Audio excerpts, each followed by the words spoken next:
Anong ganap sa mundo ng showbiz? Muling nag-viral si Angeline Quinto sa ginawa niya sa backstage ng ABS-CBN Christmas Special 2023. Makikita sa video na nasa likod ni Catherine si Angeline habang naglalakad sila. Nakipagbeso muna si Angeline nang makita niya si Ronnie Alonte. Nang paglingon niya'y nakita niyang palayo na ang aktres kaya sumigaw si Angeline ng Catherine para magbabo.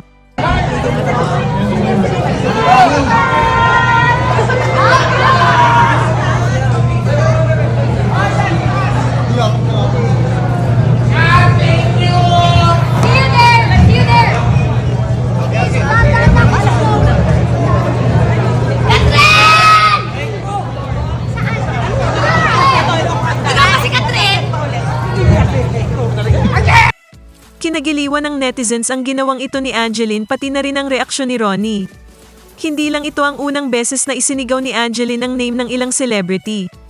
Kamakailan ay nag-viral din ang pagsigaw niya sa pangalan ni Marian Rivera nang makita sa bakuran ng ABS-CBN. Ikinagulat naman ng kapuso actress ang pagsigaw ni Angeline sa kanyang pangalan.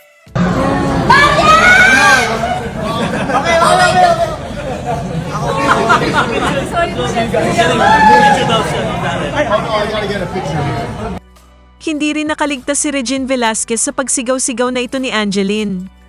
Maging sa kalagitnaan ng concert ni Regine sa MOA Arena. Regine! Regine!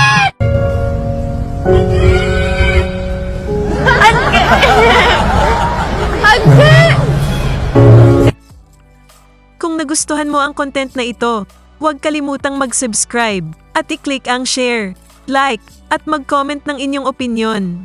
And favor naman po, please don't skip the ads.